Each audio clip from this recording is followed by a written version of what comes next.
इच्छा नहीं रखते, अपेक्षा नहीं रखते, लेकिन व्यवस्था तो चाहिए। तो मैं कह रहा था आपसे कि एवरीथिंग इज बिकमिंग लेस, सब कुछ कम कम होता चला जा रहा है। Still our hopes are endless. सिर्फ एक वस्तु ऐसी है जो लगातार क्या होती जा रही, बढ़ती जा रही है। इसलिए किसी कवि, किसी चिंतक ने कहा है कि ये कह के नई रोशनी रोएंगी एक दिन कि अच्छे थे वही लोग पुराने ख्याल के। जरा हम पीछे जाकर के देखते हैं तो हमें पढ़े लिखे लोग थोड़े कम मिलते थे, लेकिन विवेकवान लोग ज्यादा मिला करते थे। हमने सुना है education is very much important because it preserves a Nations culture. शिक्षा बहुत महत्वपूर्ण है क्योंकि एक राष्ट्र के, एक देश के, एक समाज के और एक परिवार के संस्कारों को संभालने वाली हुआ करती है। लेकिन अगर वही शिक्षा प्राप्त करने के बाद हमारी आने वाली पीढ़ियां, हमारी वर्तमान पीढ़ी अगर अपने संस्कार को भूलती चली जाती है तो मैं समझता हूं कि ऐसा एजुकेशन व्यर्थ हो जाता है। किसी अंग्रेज शासक ने जब भारत आकर के भारत की व्यवस्था देखी थी, जब ब्रिटिश साम्राज्य यहां स्थापित हो रहा था, उसके बाद और ब्रिटिश साम्राज्य के खत्म होने के बाद जब ब्रिटिश की संसद में और लंदन की संसद में प्रस्तुत किया गया तो उनके शब्द थे कि Indian universities are turning out highly skilled barbarians. कि आज भारत के एजुकेशन सिस्टम से, भारत की यूनिवर्सिटी से पढ़े लिखे गंवार निकल करके आ रहे हैं, क्योंकि पढ़ने लिखने के बाद जिनमें अपने माता पिता के प्रति, जिनमें अपने परिवार के प्रति कोई सहृदयता ना रह जाए, कोई रिस्पॉन्सिबिलिटी ना रह जाए और उनकी फीलिंग्स की कोई कद्र ना रह जाए, कहते हैं ऐसी शिक्षा से अशिक्षित रह जाना ज्यादा अच्छा हुआ करता है। आज लड़का इंजीनियर बन जाए तो अमेरिका चला जाता है, लड़का डॉक्टर बन जाए तो कैलिफोर्निया चला जाता है, लड़का सीए बन जाए तो विदेश में कहीं चला जाता है। लेकिन कम पढ़ा लिखा लड़का जिसको सारे लोग कहते हैं कुछ नहीं कर पाया, वही सबसे श्रेष्ठ रह जाता है, क्योंकि वही अंत में माँ बाप के पास रहकर उनकी सेवा कर पाता है। वह इंजीनियर बन जाए अच्छी बात है, वो डॉक्टर बन जाए बहुत अच्छी बात है, वो सीए बन जाए बहुत अच्छी बात है, वो एमबीए कर जाए और अच्छी बात है। लेकिन ये सब करके अगर वो एक अच्छा इंसान बना रह जाए तो इससे अच्छी कोई दूसरी बात नहीं हो सकती। कहते हैं अश्क से भीगी हुई मुस्कान का हम क्या करेंगे और छल फरेबों में मिले सम्मान का हम क्या करेंगे। अश्क से भीगी हुई मुस्कान का हम क्या करेंगे और छल फरेबों में मिले सम्मान का हम क्या करेंगे। काम जो माँ बाप के औलाद ही ना आ सके तो पूजते मंदिरों में भगवान का हम क्या करेंगे। लखनऊ की एक घटना जो मेरे सामने घटी, लगभग 7 माह पुरानी बात है। मैं उस समय लखनऊ में ही था और सुबह जब पेपर खोल करके वो चीज सामने देखी तो मेरा दिल दहल गया कि हम लोग संत होकर के भी, हम साधु होकर के भी, जिन माता पिता ने उपकार किया, हमें इस लायक बनाया, हमें इस योग्य बनाया और हमें इस मार्ग पर बढ़ाया, उनके उपकार को आज मुनि बन करके भी नहीं भूल पाते। और जिन माता पिता ने आपको योग्य बनाया, हम कैसे उनके उपकार को भूलते चले जा रहे हैं। ये विचार करना चाहिए कि एक आर्मी ऑफिसर जिसने देश की सेवा के लिए अपना सारा जीवन खर्च कर दिया, जिसने अपने बच्चों की किलकारियां नहीं सुनी, जिसने अपने पत्नी का श्रृंगार ढंग से नहीं देखा, जिसने अपनी मां के हाथ का बनाया भोजन प्रेम से नहीं खा पाया, जो अपने पिता की छत्र छाया में नहीं रह पाया, आप लोग सुरक्षित रहें इसके लिए बॉर्डर पर जाकर अपनी जवानी खराब कर दी, बर्बाद कर दी आपके लिए। उसने तो उपयोग किया, लेकिन ये बर्बाद इसलिए कहा जा रहा है कि जब वो आदमी बूढ़ा हुआ, बड़ा हुआ, उसने घिस घिस के अपने जीवन को, उसने कभी अपने पैर में अच्छे जूते नहीं पहने, फटे जूते पहन करके भी तुम्हें अच्छी कंपनी के जूते पहनाए। किसी ने कहा कि मां खुद गीले बिस्तर पर सो जाती है लेकिन अपने बच्चे को हमेशा सूखे स्थान पर सुलाती है। और जब उस माँ बाप के त्याग और बलिदान को कोई कवि देखता है तो कहता है सुनो ए अंधेरे देख मुंह तेरा काला हो गया। सुनिएगा, बड़ी जबरदस्त पंक्तियां हैं, आप पहुंच पाए इन पंक्तियों तक कि ए अंधेरे देख मुंह तेरा काला हो गया, अरे मां ने आंखें खोल दी घर में उजाला हो गया। सूरज के आने से उजाला नहीं होता, लाइट के जलने से उजाला नहीं होता। जिस घर में माँ की छत्र छाया होती है उस माँ की आंखें खुलती हैं और उस घर में रोशनी रोशनी हो जाती है। बंधुओं, वो पिता जिसने जीवन आर्मी में खर्च कर दिया और बड़े बेटे को इंजीनियर बनाया, छोटा बेटा MBA हो गया और दोनों की जॉब लग गई कैलिफोर्निया में। आज मां 5 साल से कह रही थी बेटा एक बार आ जाओ, बेटा एक बार आ जाओ, बड़ा मन कर रहा है एक बार तुम्हें गले लगा ले, बड़ा मन कर रहा है अपने हाथ का कुछ बनाकर खिला ले। लेकिन दोनों बच्चों ने विवाह किया, नौकरी लगी और ऐसे व्यस्त हुए कि उन्हें 5 साल से इतना समय भी नहीं मिल रहा कि एक बार अपने घर की उस जड़ को जाकर देख ले कि वो जड़ सुरक्षित है या नहीं। और याद रखना, जिनकी जड़ें सुरक्षित नहीं रहती वो वृक्ष ज्यादा देर तक खड़े नहीं रह पाते। मैंने आपसे पहले भी कहा था कि जिन खेतों में पानी ना दिया जाए उनकी फसलें खराब हो जाती हैं, और जो माता पिता अपने बच्चों को संस्कार नहीं देते उनकी नस्लें खराब हो जाया करती। बंधुओं, बहुत कहा नहीं माने और परिणाम निकला कि उनकी याद में तड़पती वो मां की मृत्यु हो गई। पिता ने फोन किया कि अरे कम से कम मुखाग्नि देने तो आ जाओ, कम से कम बेटा अग्नि लगाता है, तुम आकर अपने मां के शरीर को तो जला जाओ, ये अंतिम क्रियाक्रम तो कम से कम करके चले जाओ। परिणाम, दूसरे दिन फ्लाइट से छोटा बच्चा पहुंच गया, गेट खुला ही हुआ था, लोग बैठे हुए थे शोक संवेदना में, उस बेटे का इंतजार कर रहे थे। जैसे ही दरवाजे से अंदर प्रविष्ट हुआ तो पिता की आंखें ढूंढ रही थी कि एक ही बेटा आया, दूसरा कहां है। उसने तुरंत पूछा बेटा बड़का नहीं आया? यूपी की भाषा में बड़का बोलते, तो उन्होंने बोला बड़का नहीं आया। बिल्कुल ऐसा ही लिखा आया था पेपर में कि बड़का नहीं आया। तो वो छुटका कहता है कि पिताजी अब क्या बताऊं मैं, वो इतना व्यस्त है, अभी रिसेशन चल रहा है, कहीं नौकरी से ना निकाल दिया जाए, इस डर में वो आया नहीं है। हम दोनों ने डिसाइड किया, बच्चे को शर्म भी नहीं आई, 50 लोगों के सामने कहता है कि मां गई है तो मैं आ गया। जब कभी ये तू सत्य बात कह रहा हूं, आप चाहो तो उस तारीख का पेपर निकाल कर देख सकते हो। ये सत्य घटना है, कोई काल्पनिक घटना में आपको नहीं सुना रहा। बंधुओं, उस बच्चे ने कह दिया कि अभी मैं आ गया हूं, फिर मौका पड़ेगा तो बड़ा आ जाएगा। इस मौका पड़ने शब्द का अर्थ आप समझ गए होंगे। पिता 1 मिनट भी नहीं रुका, सोच रहा था गले लगा करके अपना दुख कह दूंगा, क्योंकि बंधुओं याद रखना, अगर एक महिला विधवा हो जाए वो बड़ी आसानी से जीवन जी लेती है, क्योंकि महिलाओं की शक्ति अपार है, उनका सामर्थ्य अपार है, उनका धैर्य अपार है, उनकी सहनशीलता अपार है, वो एकाकी जीवन व्यतीत कर लेती है। लेकिन अगर पुरुष की पत्नी का देहांत हो जाए, पुरुष बताता नहीं, लेकिन उसका सारा जीवन वहीं से सूना होना चालू हो जाता है। बहुत कमजोर होता है पुरुष। दुनिया में दिखाया यही गया है आज तक कि पुरुष बहुत मजबूत होता है और महिलाएं बहुत कमजोर होती है, लेकिन है बिल्कुल उल्टा।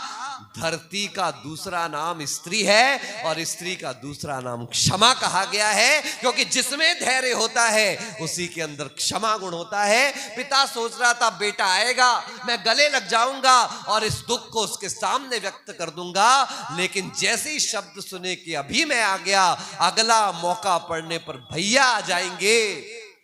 पिताजी कमरे के अंदर गए, गेट बंद। 10 मिनट के बाद गोली चलने की आवाज आई, दरवाजा तोड़ा गया तो देखते हैं अपनी आर्मी से मिली हुई जो उसकी पिस्तौल थी, अपने माथे पर गोली मारी और मर गया।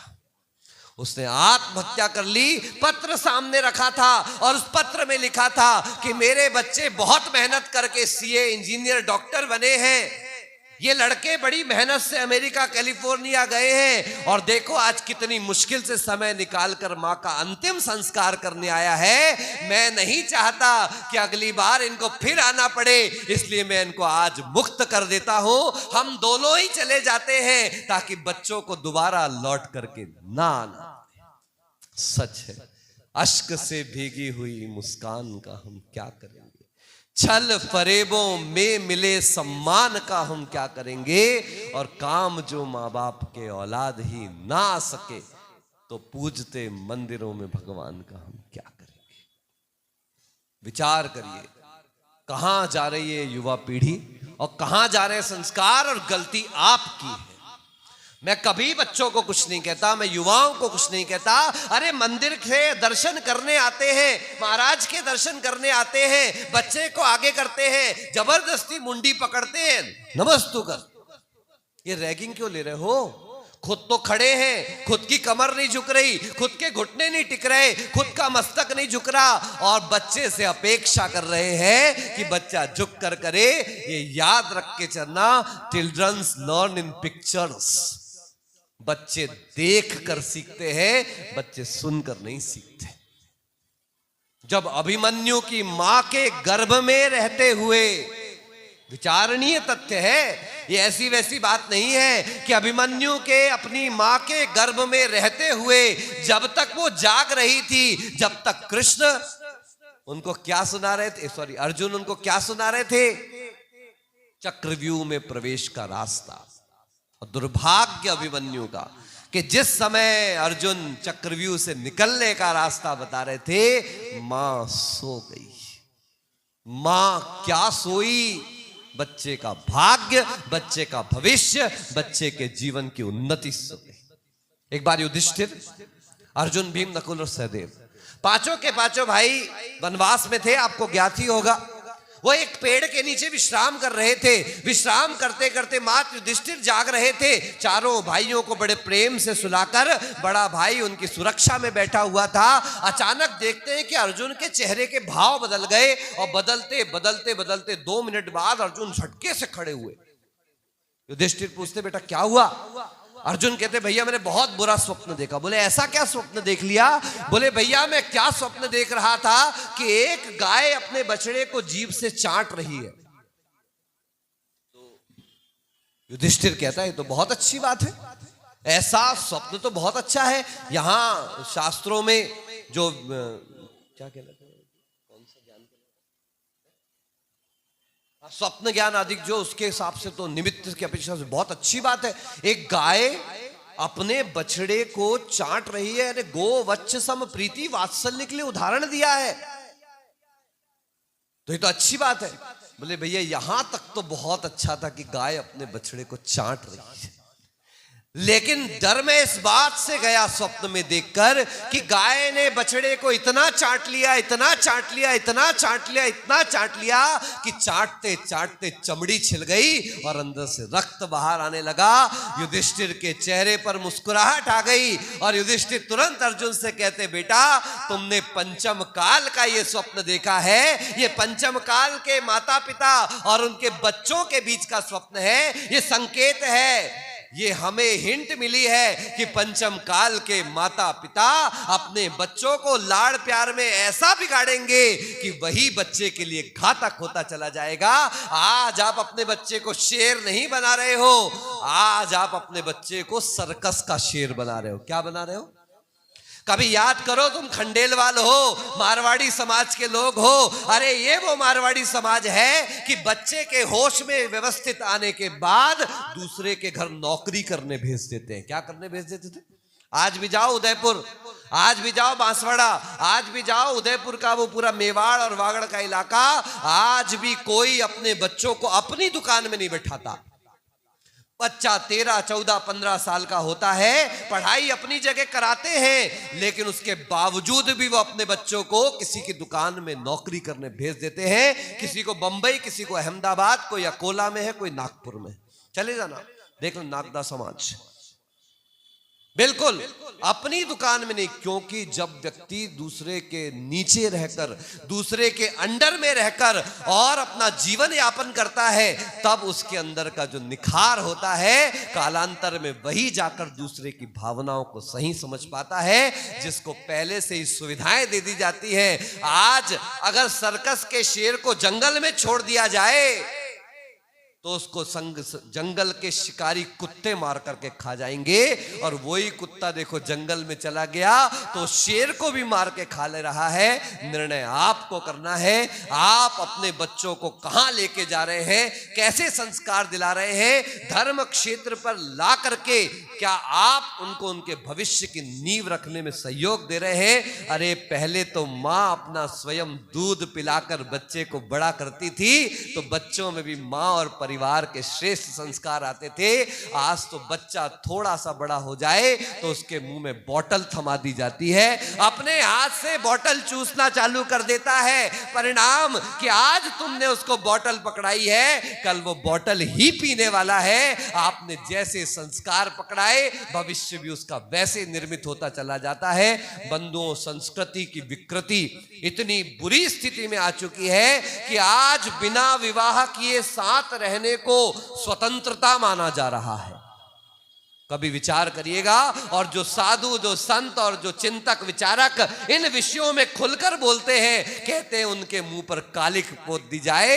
अरे अब क्या कालिक पोतने की आवश्यकता? आप अपने दुष्कृत्य से, अपने चरित्र पर, अपने कैरेक्टर पर और अपने भविष्य पर खुद कालिक पोत रहे हो।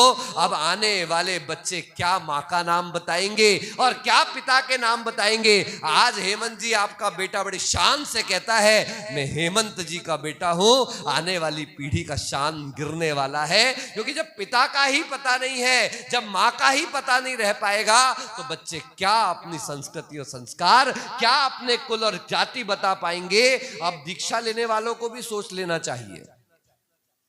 हाँ, क्योंकि आने वाली पीढ़ी अब जाति शुद्धि मिलने वाली नहीं है, अब संस्कार शुद्धि मिलने वाली नहीं है। अब तो आहार दान के लिए भी हमको पहले आहार की खोज करनी पड़ती थी, चौका देखना पड़ता था। अब आहार देने वाले ढूंढने पड़ेंगे कि अब जिस परिवार में विजाति विवाह ना हुआ हो, जिस विवाह में अंतरजाति विवाह ना हुआ हो, उनसे आहार नहीं ले लेते थे, बाकी से नहीं लेते थे।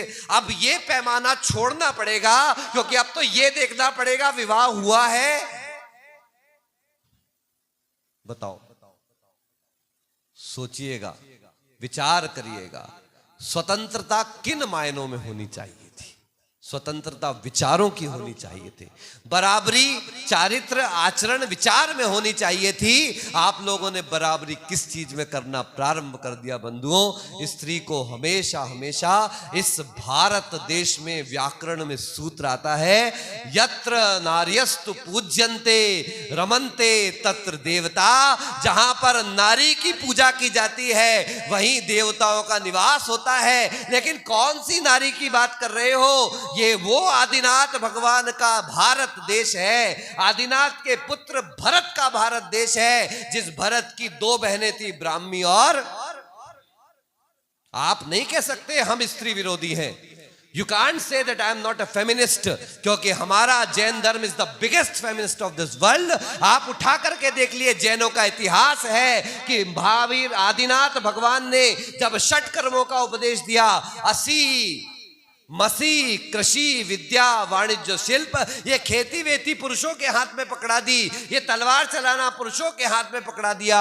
लेकिन जब लेखन विद्या और वाणिज्य लेखन विद्या और अंक विद्या की बात आई, तो उन्होंने अपनी बेटियों को बुलाया कि बेटी आओ, तुम्हारी शिक्षा मैं आज से प्रारंभ करता हूं। जैन धर्म से बड़ा एजुकेशन को सपोर्ट करने वाला कोई दूसरा धर्म हो नहीं सकता, क्योंकि आदिनाथ भगवान ने स्वयं पुत्रों को नहीं किंतु अपनी पुत्रियों को शिक्षा देकर इस शिक्षा की आधारशिला रखी थी।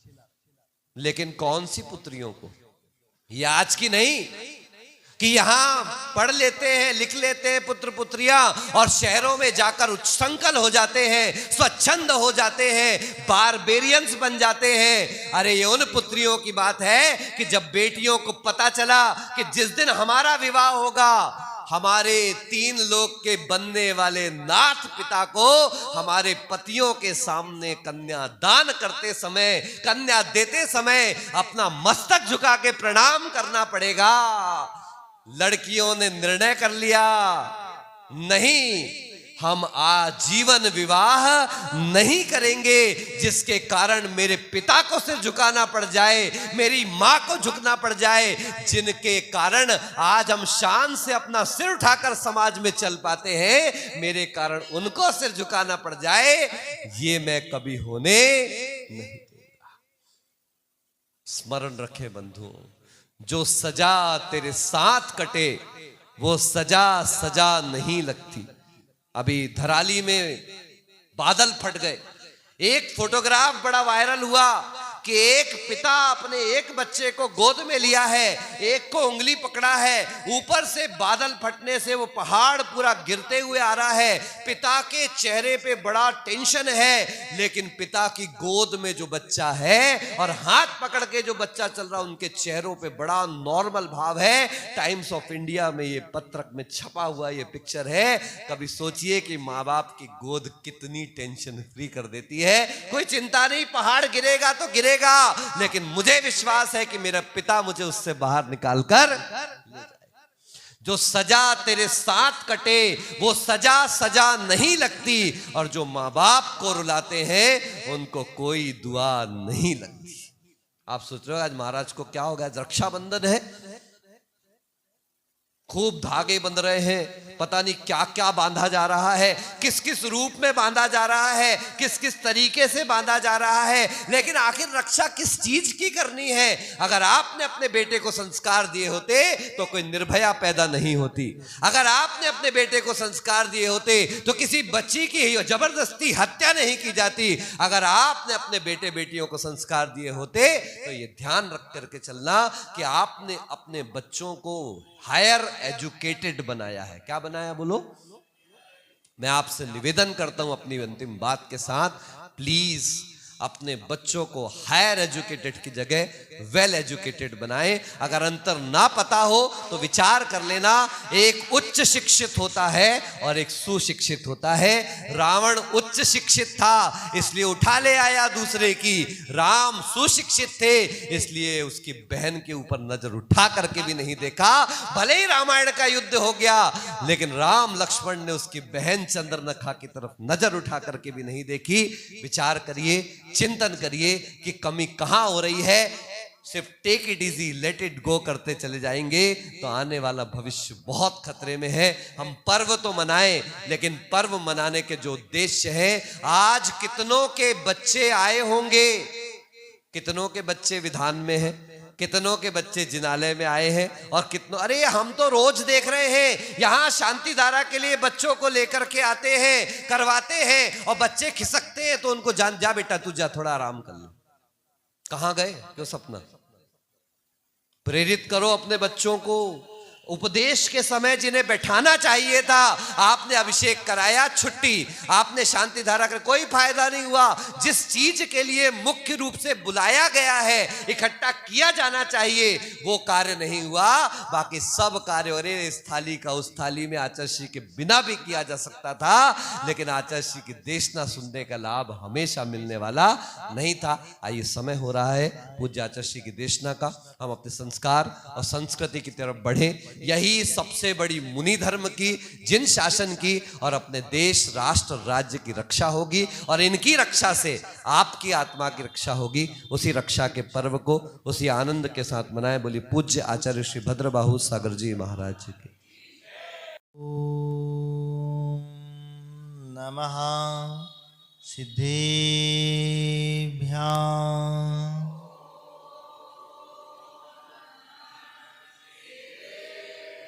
ओम नमः सिद्धेभ्यां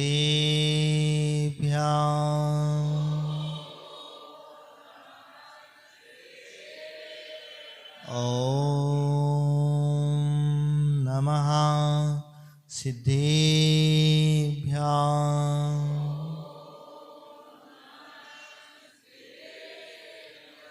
बोले देवा देवी का चरण श्री आदिनाथ भगवान की, मूल नायक श्री पार्श्वनाथ भगवान की, शासन नायक से महावीर भगवान की, चारित्र चक्रवर्ती प्रथमाचार्य शांति सागर जी महाराज की, आचार्य गुदेशी धर्म सागर जी महाराज की, आचार्य गुदेशी पुर सागर जी महाराज की, द्वादशांग जिनवाणी माता की है। ये हमें आज का पर्व हम क्यों मना रहे हैं? बस एक रूढ़ी परंपरा है। क्या है? मैंने स्टार्टिंग ही कहा था, कोई एक व्यक्ति आगे चल गया, एक से दूसरा चला, दूसरे से तीसरा चला, चौथा चला, पांचवा चला, बस एक रूढ़ी परंपरा है। बस चल दिए, आगे चल रहा है, पीछे हम चल रहे हैं, और वो चलते चलते राजमार्ग का महामार्ग बन गया है, और जब महामार्ग बन गया है, कोई मेरे जैसा आ जाता है थोड़ा ठोकने के लिए, उस राज्य को रोकने के लिए मार्ग को, तो कहते हैं आओ ले आ गए बतावे, एक नया रास्ता बताने, हमारे दादा परदादा से चला आ रही परंपरा इसको तोड़ने आ गए। जैसे मैंने एक दिन कह दिया था, कहाँ गई घेवर वाली बाई, बग गई कहाँ? मंजू है क्या? ये मंजू नहीं, घेवर वाली मंजू प्रसिद्ध है यहाँ। काला काला है क्या? गई क्या? बग गई बेचारी, बहुत काम है उसको, क्या करें। कोई भी बात नहीं। मैंने ऐसे एक दिन कह दिया कि हेमंत जी से, हेमंत जी घेवर एवर कहाँ है? लड्डू पेड़ा चढ़ाने की बात चल रही थी, तो हेमंत जी को 2-3 लोगों ने नीचे से पिन लगाना चालू करे, कहा अब घेवर चढ़वाते हो क्या? क्या हुआ? 2-4 लोगों ने रोज बेचारे के पिन लगाना चालू, पकड़ चिमटी लेना चालू। वो किसी को कहता नहीं, महाराज को कहाँ पता चल रहा है, कहीं पता ही नहीं चलने वाला है। हम धीरे से देख रहे हैं हेमंत जी को लोग चिमटी मार रहे हैं, इशारा कर रहे, लो बताओ। धीरे धीरे होता यह है कि हम लोग अपनी परंपराओं को छोड़ना नहीं चाहते। बंधुओं, हमारे आचार्य, तुम चढ़ाओ नहीं चढ़ाओ, मैं नहीं कहता तुमको जो चढ़ाना है वो चढ़ाओ। मैंने आज तक किसी से ये नहीं कहा कि तुम्हें ये ही चढ़ाना चाहिए। मेरा कार्य है सत्य का मार्ग बताना, रास्ता बताना। चलना तुमको है, मुझे नहीं, मैं तो चल दिया। तुमसे ज्यादा कट्टर था, आज भी पूरे कट्टर हैं, लेकिन जिनवाणी के आगे हम बंधे हुए हैं, शास्त्र के आगे हम बंधे हुए हैं, क्योंकि वो वाणी साक्षात अरहंत की वाणी है, परंपरा से प्राप्त हुई वाणी है। तो क्या हमारा श्रद्धान वहां तक नहीं जाएगा?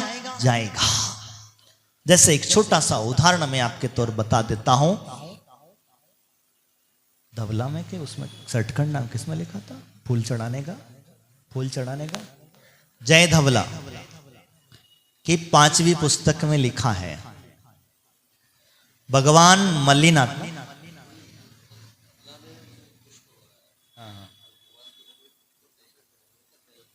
हाँ, भगवान के चरणों में कैसे पुष्प चढ़ाना चाहिए, केसर कैसे लगाना चाहिए, आदि आदि का प्रकरण आया है जय धवला के अंदर में।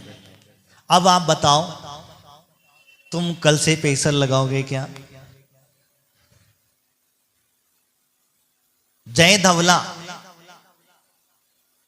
ग्रंथ का नाम समझ में आ रहा है, जिसकी तुम पूजा करते हो, सठखंडांगम,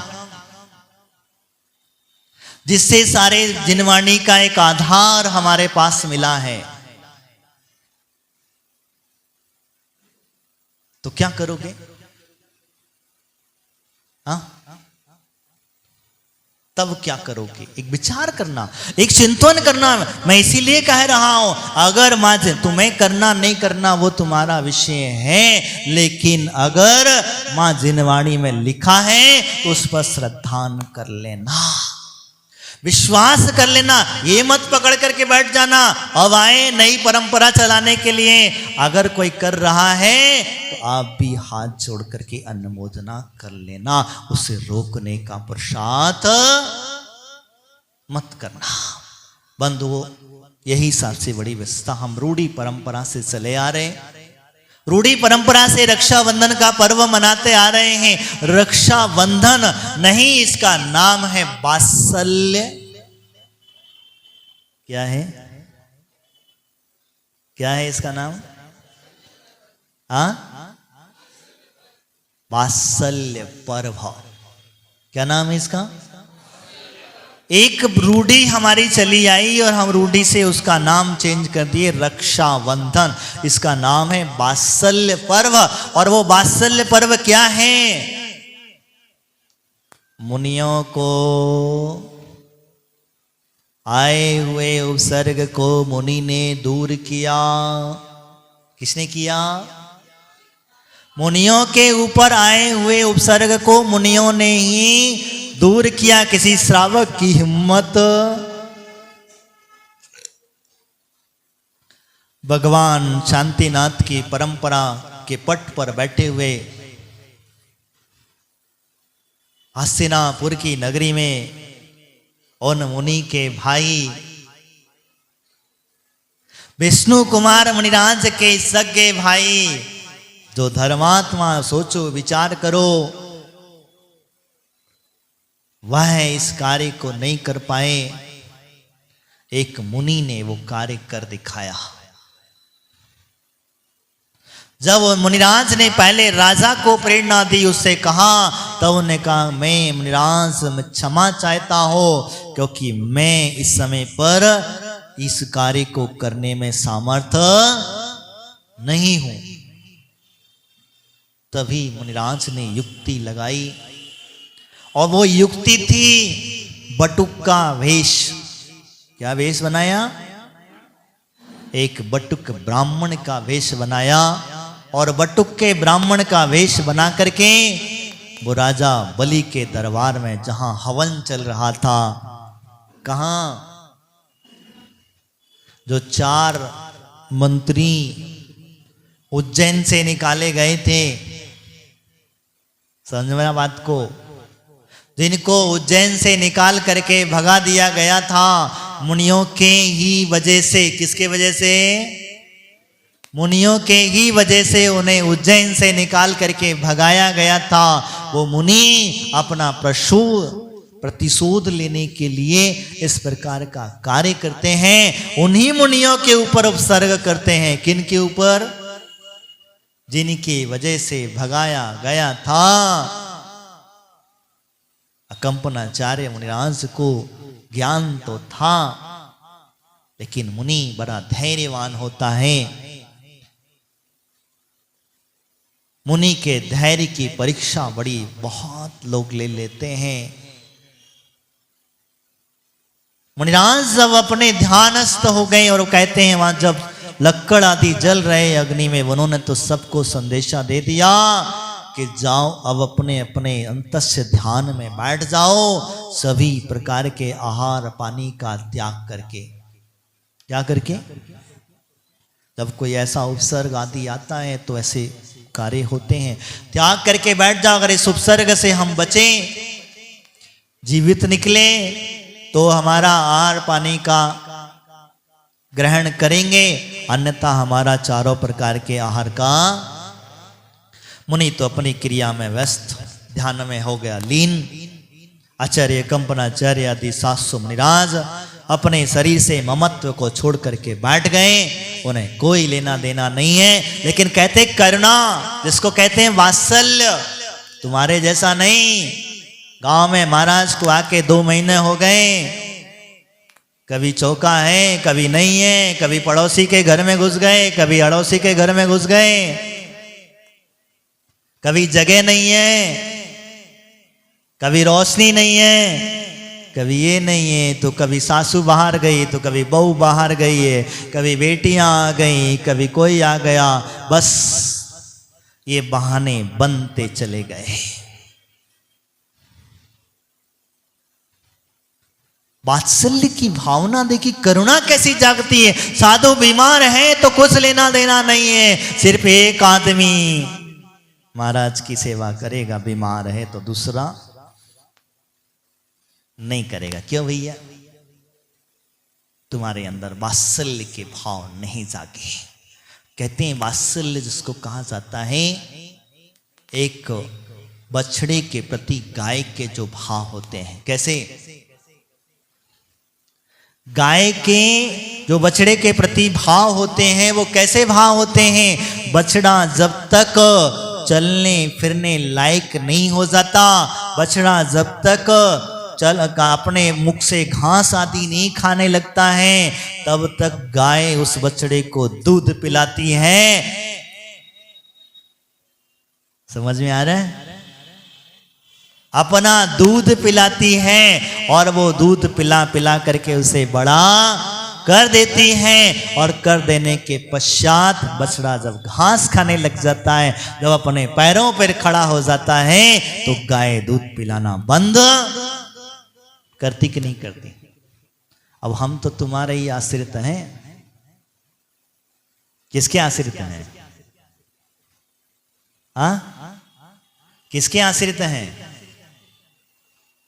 याद माताओं, अब तुम्हारे ही आश्रित हैं, और तुम अगर हमने खड़े नहीं हो पाए इसके पहले आर पानी बंद करा दो तो कैसे काम चलेगा?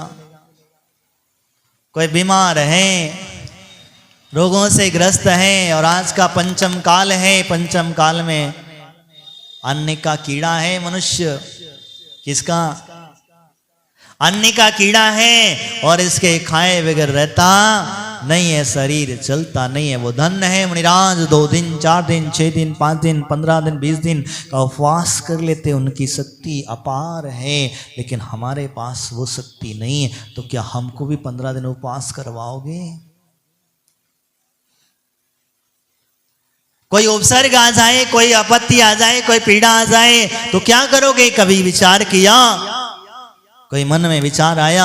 नहीं। कहते वो मुनिराज के मन में भाव जागे। वो भी जागाने वाला एक क्षुल्लक था। वो आचार्य थे जिन्होंने रात्रि के समय में पहर में देखा, एक तारा टूटते हुए नजर आया, और तारा टूटते ही मुनिराज के मुख से शब्द निकले, आहा। रात्रि के समय में जब मुख से कुछ इस प्रकार के पीड़ापूर्ण शब्द निकले, तभी उनके याद आया कि भरत क्षेत्र में हस्तिनापुर के नगर में अंदर में 700 मुनिराजों को हवन के माध्यम से लकड़ियों के उपसर्ग हो रहा है। अब इस उपसर्ग का निवारण किसे करेगा? तब कहते हैं विष्णु कुमार मुनिराज जो है, उन्हें पता तक नहीं है कि मुझे कौन कौन सी रिद्धियां प्राप्त साधु है। उसे खुद थोड़ा पता। वो रिद्धियों के पीछे नहीं भागता, वो सिद्धियों के पीछे नहीं भागता, उसकी भक्त अपने आप प्राप्त हो जाती हैं, लोगों को उसे बताने की जरूरत नहीं पड़ती। तो वही कहते हैं जब विष्णु कुमार के पास संदेशा पहुंचा, और वो विष्णु कुमार वात्सल्य के धनी आकर के पहुंच जाते हैं राजा बलि के पास। क्या मांगा? 3 पग भूमि। क्या मांगा?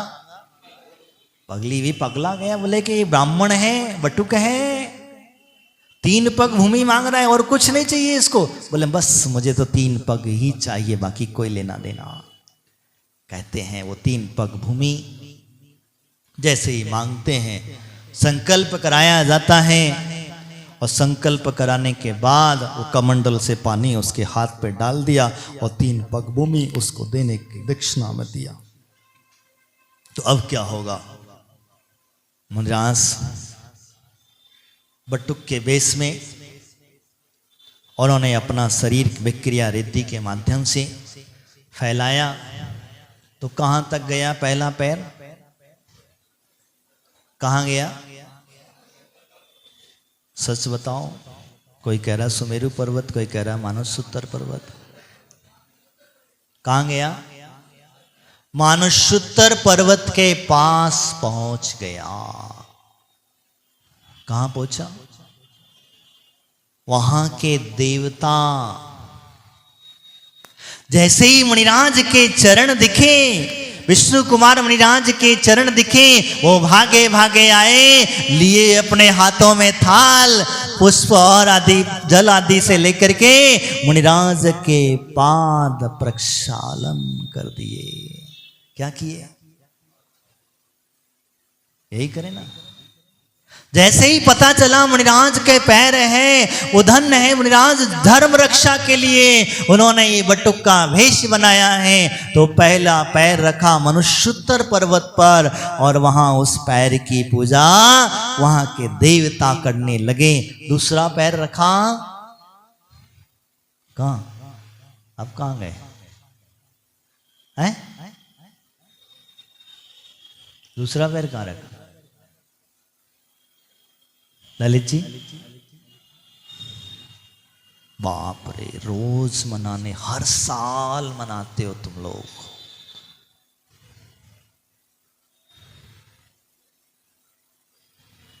आशा जी मुंह टेढ़ा क्यों कर रहा है? हाँ, दूसरा पैर कहां रखा? अमित गति। अरे डीके जैन साहब कहाँ गए?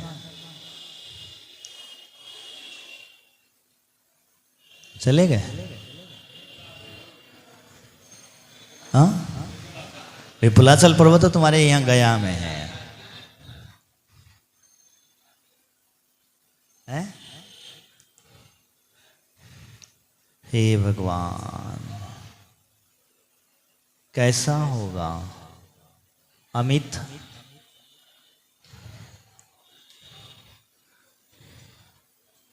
कैसा होगा? कोई नहीं है? हाँ, हसीनापुर में था? नहीं। कोई है ऐसा स्वाध्याय प्रेमी?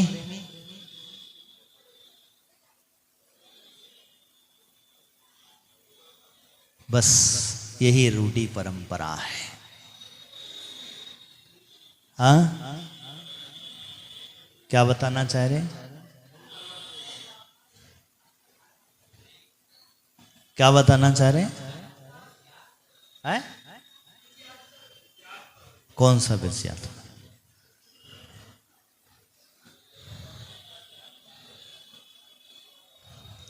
हम यही रूढ़ी से तोड़ना चाहते हैं। हमने क्या किया?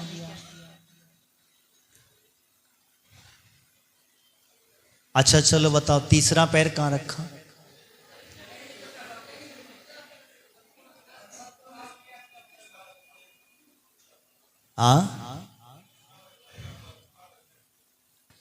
तीसरा पैर उससे पूछा कहां रखा? ये तो तुम्हें याद है, लेकिन दूसरा पैर कहां रखा?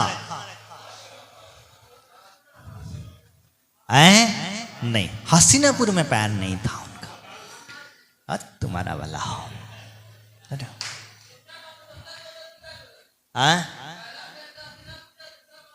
नहीं, आप अभी भी कुछ गलत बता रहे हैं। हम लोग यही चीज जानते, रोज हर साल हम वात्सल्य पर्व मनाते हैं। हम अभी तक यही परंपराओं में फंसे हुए हैं। कहाँ फंसे हुए हैं? कैसे फंसे हुए हैं? हम लोग भूल गए। हमें सिर्फ याद रहा क्या? राखी। हमें याद रहा वो धागा जिसको बांधने से बहन भाई की, इतना याद रहा। जैन साहब आ गए हैं। जैन साहब, विष्णु कुमार मुनिराज ने दूसरा पैर कहां रखा?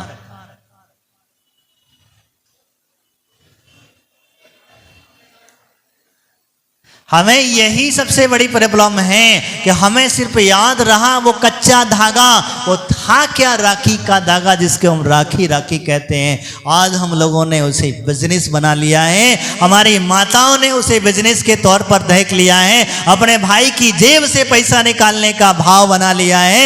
इसलिए ज्यादा, जितनी ज्यादा महंगी लेकर के चली आती हैं, जितना ज्यादा पैसा भाई को देना पड़ेगा। एक व्यवहार बना दिया है।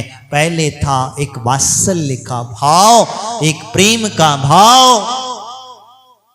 वो कच्चा धागा बांध दिया जाता था, उससे बंध जाता था। यही कारण था। हमने उस रक्षाबंधन को अब कहां कहां नहीं बांधते।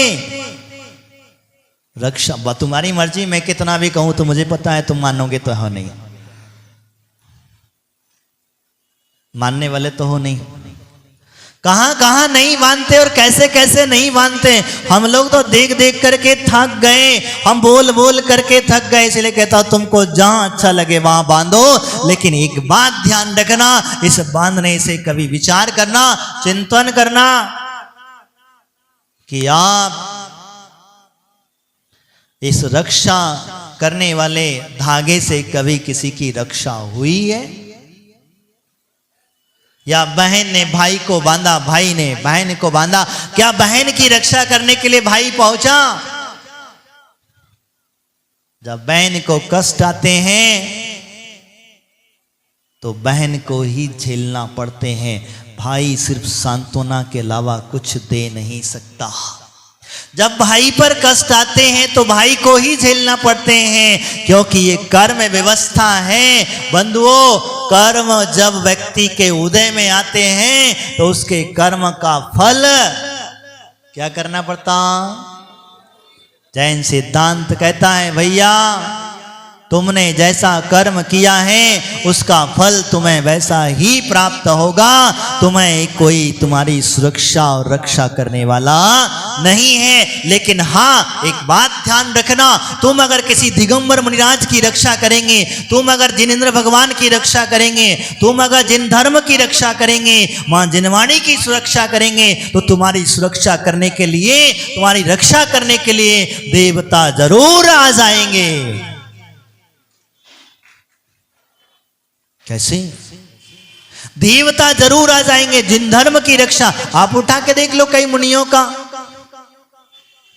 जीवन उठा के, कंपनाचार्य आदि मुनिराज के जो 4 मंत्रियों को गधे पर बैठाकर बाहर निकाला गया था, वो मुनिराज से वाद विवाद हुआ। रात में वो मुनिराज को मारने गए। मुनिराज ध्यान में खड़े हैं, उसी जगह पे खड़े हैं, लेकिन उन्होंने जैसे एक तलवार उठाई, उनकी रक्षा करने के लिए एक देवता आकर के खड़ा हो गया, उन्हें आपस में कील दिया। यही कारण होता है। ध्यान रखना, हम जिन धर्म की रक्षा करें, हम जिनेंद्र भगवान के मार्ग पर चलने वाले साधुओं की रक्षा करें, और जब हम उनकी रक्षा करेंगे तो तुम्हारी रक्षा अपने आप हो जाएगी। इसी का नाम है वात्सल्य जीवन। वो मुनिराज ने जब 3 पग भूमि से उसे जीत लिया, तो राजा बलि भी मुनिराज के चरणों में नतमस्तक हो जाता है, चरणों में गिर जाता है। और जो उसकी मिथ्या मान्यताएं थी, अभी तक वो जिन धर्म का विरोधी था, जिन धर्म के विपरीत श्रद्धानी था, उसकी श्रद्धा जाग जाती है और गुरु चरणों में वो नतमस्तक। और जो व्यक्ति नतमस्तक हो जाता है, उसी समय से अहिंसावादी बन जाता है। क्या बन जाता? हिंसक से अहिंसावादी बन जाता है। यही कारण है बंधुओं, हमें भी घड़ी अपनी गति से बढ़ रही है, मैं ज्यादा समय नहीं लूंगा। इतना ही कहना चाहूंगा कि हम इस वात्सल्य पर्व को मनाते हैं। जब उनकी मुनिराजों को उपसर्ग दूर हुआ, और जब दूर हुआ तो कहते हैं उन 700 मुनिराजों के गले सूख चुके थे, कंठ बिल्कुल मरणासन सूख चुका था। तब कहते हैं उस हस्तिनापुरी के राजा ने नगर में आदेश दिया कि जिस घर में भोजन बनना चाहिए, क्योंकि त्योहार तो था ही, क्योंकि आज भगवान श्री रामनाथ का क्या था? मोक्ष कल्याणक था। त्योहार तो था ही, बढ़िया मेवा मिष्ठान बने हुए थे, खीर बनी हुई थी, क्योंकि भगवान को लड्डू चढ़ाएंगे और हम ना खाएं, ऐसा हो सकता? तुम लोग तो ऐसे मतलबी हो, दांत भी टूट जाएं ऐसा लड्डू भगवान को चढ़ा जाते हो, और खुद को खाने के लिए चाहिए बढ़िया मुलायम मुलायम सॉफ्ट दांत को दर्द बिन जीभ पे रखो और गप। कितने अच्छे लोग हो। तो कहते हैं घर में अगर भोजन ऐसा ना बने, ऐसा संभव हो, तो हर भगवान का जो भी श्रीयांशनाथ भगवान का मोक्ष कल्याणक हो, तो घर में ऐसा संभव नहीं होता। उन्होंने कहा था सबके घर घर में साधु को पड़घान कराना, लेकिन आहार किसका कराना? सब बड़े श्रावक होशियार थे, समझदार थे। उन्होंने चिंतन किया कि गुरु मुनिराजों के गले सूख गए होंगे, मुनिराज के गले में तकलीफ हो रही होगी, कोई आहार नहीं कर सकते हैं, कुछ दूसरी चीजें नहीं खा सकते हैं, मेवा मिष्ठान नहीं खा सकते हैं। तब कहते हैं खीर का आहार कराया। कौन सी खीर? सेमैया की खीर बना करके उसका मुनिराज को आहार कराया। और उसी दिन से वो आहार एक जगह नहीं था, वो एक घर में नहीं था, प्रत्येक घर में मुनिराजों का आहार हुआ। राजा के महल से लेकर के सभी जगह जाकर वो वात्सल्य की भावना, आज हम लोग भी यही भावना भाते हैं और कंपनाचार्य आदि मुनिराजों की पूजा करते हैं। वो धन्य है मुनिराज जिनके ऊपर उपसर्ग आया, उन्होंने शांति पूर्णता से सहन करते रहे। और वो धन्य है मुनिराज वात्सल्य के धनी, उन्होंने अपनी करुणा जगाई, अपनी ममता जगाई, वात्सल्य की भावना जमी। एक साधारण मुनिराज के ऊपर आते हुए उपसर्ग को का निवारण किया, कष्टों का निवारण किया। बताता हो ना, शांति तो रखो।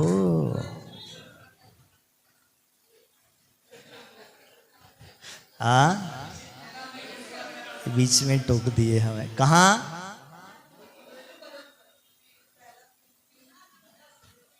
क्या है?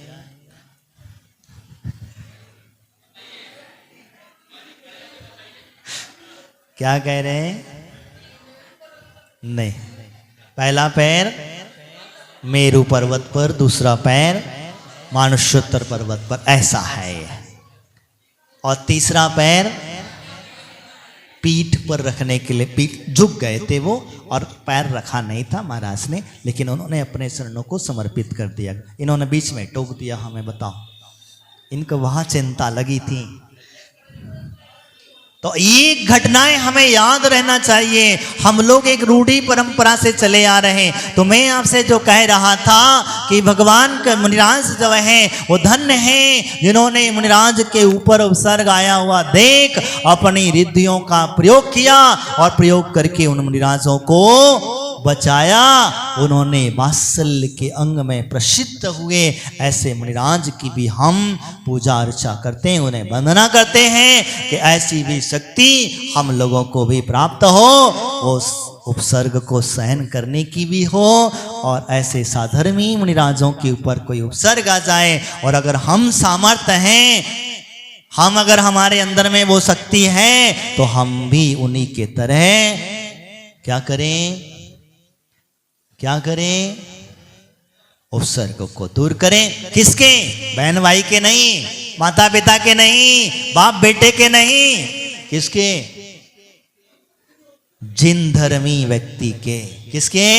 जो जिन धर्मी है, इंद्र भगवान के मार्ग पर चल रहा है, बताए हुए मार्ग से चल रहा है, मुनिराज है, जैन धर्म है, हमारे अरहंत का मार्ग है, जिन मंदिर है, आदि आदियों पर आने वाला उपसर्ग, उसको उपसर्ग को दूर करने की शक्ति हम सभी को भी प्राप्त हो और हमारे अंदर भी वो वात्सल्य के भाव बने रहे।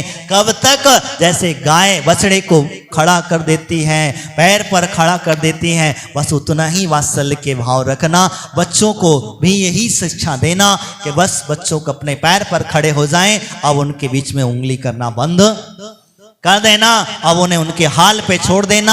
आप देखना अपने आप वह पैर पर जब खड़ा हो जाता है तो चलने लग जाता है। आदि आदि की व्यवस्था, बाकी की चर्चाएं हम आगे करते रहेंगे। घड़ी अपनी गति से बढ़ गई, बीच बीच में कुछ ज़्यादा ही बोल दिया। अगर आपको अच्छा लगे, आज वात्सल्य का पर्व है, तो एक ध्यान रखना, आज मुनिराजों को आहार दिए बगैर न जाना। अगर मुनिराज को आहार न दे सके तो आपका वात्सल्य पर्व अधूरा है। एक बहन को भाई को बहन राखी बांध जरूर देती है, लेकिन वो राखी का अधूरा पर्व जब ही आपका पूरा होगा। वात्सल्य की भावनाएं बना करके अपने जीवन का कल्याण करें और मोक्ष मार्ग को प्रशस्त करें। इन्हीं भावनाओं के साथ बोले चारित्र चक्रवर्ती पद्माचल शांति सागर जी महाराज की, आचार्य गुरुदेव कुल सागर जी महाराज की।